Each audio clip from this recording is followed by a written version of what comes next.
ሲጀመር ጦርነት ሲባል ጥይት ብቻ አይደለም ካብ ለካብ ሆነ የሚወራወሩት ገንዘብም ጭምር ነው።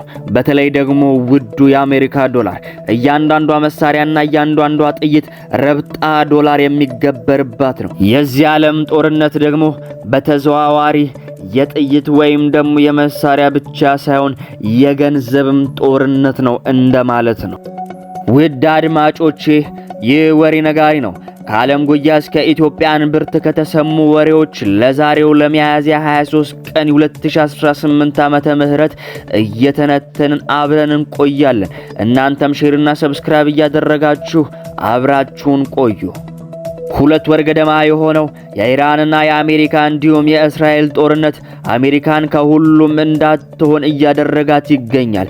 በዚህ ከጦርነቱ ለማገገም ውል አስረው ግጭቱን አላስቆሙ፣ በወዲያ ደግሞ ለጦርነቱ የሚውለውን ገንዘብ ጋብ ብሎላቸው ሀገሪቱን አልደጎሙ። የገንዘብም የዲፕሎማሲ ኃይልም ነው እየተነጠቁ የመጡት። በዚህ በ2 ወር ጦርነት አሜሪካ እጇን ካስገባችበት በኋላ 25 ቢሊዮን ዶላር ልብ በሉ 25 ቢሊዮን ዶላር ፈሰስ አድርጋለች። ይህን ቁጥራዊ መረጃ ያወጣው የዋሽንግተን መከላከያ መስሪያ ቤት ከፍተኛ ኃላፊ ሲሆኑ ይህም መረጃ ሲወጣ ጦርነቱ ከተጀመረ ለመጀመሪያ ጊዜ ነው። ከዚህ ቀደም የጦርነቱን አጀንዳ እንጂ የገንዘብ ፈሰሱን አላሳሰባቸውም ነበር እንደማለት ነው። ከትልልቅ የጦር ወይም ደግሞ የመከላከያ ኃይል ካላቸው ሀገራት መካከል ግንባር ቀደም ስፍራውን የምትይዘው አሜሪካ በዘንድሮ በጀት ዓመት ማለት እንደ ነጮቹ አቆጣጠር በ2026 ብቻ ለአጠቃላይ ደህንነቷን እንዲሁም ደግሞ በዓለም ላይ የኃይል ሚዛኗን ለማስጠበቅ እንዲሁም ደግሞ ለሚጠብቁ ኃይሎቿ 1.6 ትሪሊዮን ዶላር ነው የበጀተችው። ይህ ደግሞ ለባህር ኃይሏ እንዲሁም ለምድር ኃይሏ እንዲሁም ደግሞ ለአየር ኃይሏ በአጠቃላይ ደግሞ ደህንነቴን በስውርም ሆነ በገሃድ ይጠብቁልኛል ለምትላቸው ለእያንዳንዱ አካላት ሁሉም እንደየቁናቸው ሰፍራ ታከፋፍላቸዋለች። እናም ከዚህ ላይ ነው እንግዲህ ለኢራን ጦርነት ብቻ ወደ 4 ቢሊዮን ዶላር የወደመው እና ጀርመን መሽጎ የነበሩ ወታደሮች ደግሞ በትራምፕ ትዕዛዝ ግማሾቹ ወደ እናት ሀገራቸው ሊመለሱ ነው። ይህ የሆነበት ምክንያት ደግሞ በአንድ ወቅት የጀርመኑ መራሄ መንግስት ሜርዝ አሜሪካን በነገር ሸንቆጥ ትራምፕን ደግሞ በስላቅ ንግግር ከተቹ በኋላ ነው። የጀርመኑ መራሄ መንግስት ፍሬድሪክ ሜርዝ አሜሪካ በኢራን ተደራዳሪዎች ተዋርዳለች ሲሉ ለካ ትዝብታቸውን በነገር መልክ አውግተውታል። ይህን የሰሙት ትራምፕ ደግሞ ሆዳቸው ቂም ቋጥሮ ኖሯል። ይህንን በሰሙ ማግስት በማህበራዊ ገጻቸው ላይ በጀርመን የሚገኙ የአሜሪካ ወታደሮችን ለመቀነስ በቅርብ ጊዜ ጥናትና ምርምር ይጀመራል ሲሉ ሳይውሉና ሳያድሩ ነው ብሶታቸውን የተነፈሱት። እስከ ታህሳስ ባለው ጊዜ እንደተጠናው ጥናት ከሆነ በመላ ሀገሪቱ በሚገኙ የጦር ሰፈሮች በሙላ 36000 ያህል ወታደሮች እንዳሏት መረጃዎች ያመለክታሉ። ጉድ ሳይሰማ መስከረም አይጠባ የሚለው የሀገሬ ሰው ሁለቱ ሀገራት ማለትም ኢራንና አሜሪካ ተስማምተው ለዓለም ሰላም ያመጣሉ ሲባልና ሲጠበቅ በነበረበት በዚህ ሰዓት ጭራሽ የአሜሪካ ወታደራዊ አዛዦች ኢራንን ትራምፕ እንደዛቱት ወደ ድንጋይ ዘመን ለመመለስ እንዴት እንደሚያጠቋት ቤት እንደሚያጠቋትና ምንዋን እንደሚያጠቋት የሚያመላክት ስልትና ንድፍ ቀምረው አውጥተው አውርደው ለትራምፕ ሊያቀርቡ ወይም ሊያብራሩ ነው እየተባለ ነው።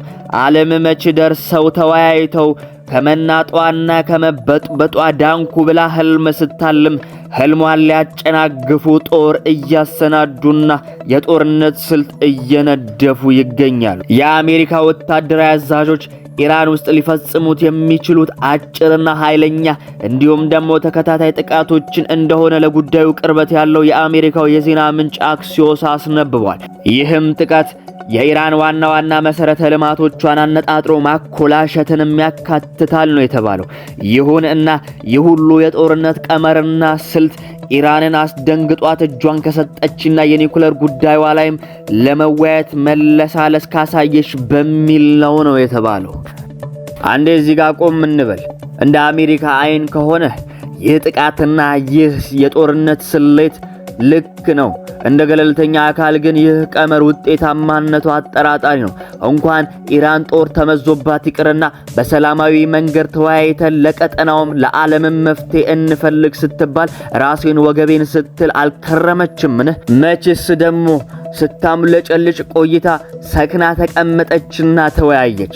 ዘገባው እንደጠቀሰው ከሆነ ይህ ቅንጡና አጠር መጠን ያለ ጥቃት የሚፈጸመው ከቴህራን ጋር የሚደረገውን ድርድር ከገባበት ቅርቃር ያስወጣል በሚል ተስፋ ነው። ከዚህም ጋር ተያይዞ በዘገባው መሰረት ለትራምፕ ይቀርባል ተብሎ የሚጠበቀው ሌላኛው እቅድ በኢራን የተዘጋውን የሆርሙዝ ወሽመጥን ለንግድ መርከቦች ክፍት ለማድረግ ሲባል የወሽመጡን የተወሰነ ክፍል መቆጣጠርንም ነው የሚመለከተው ተብሏል።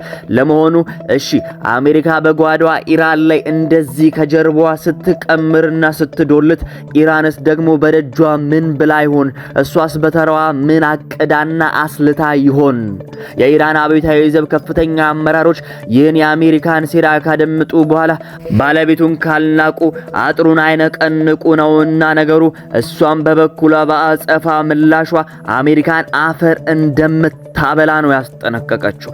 ማንን ተማምና እንደሆነ ባላውቅም ቴህራን አሜሪካ የተወሰነውን እንኳን ጥቃት ዳግም መፈጸም ከጀመረች ረጅምና የከፋ ጉዳት የሚያስከትል ጥቃት በቀጠናው ላይ ባሏት የጦር ሰፈሮች ላይ እንደሚፈጽሙ ለመግለጽ አላፈሩም፣ አልተገደሩም።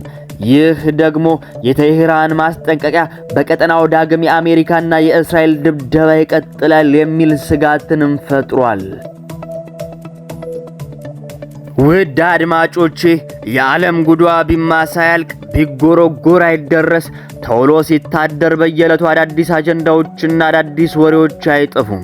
ለዛሬው ለሚያዝያ 23 ቀን 2018 ዓመተ ምህረት የወሬ ነጋሪ ወሬ ትንታኔያችን እዚህ ጋር ያበቃል።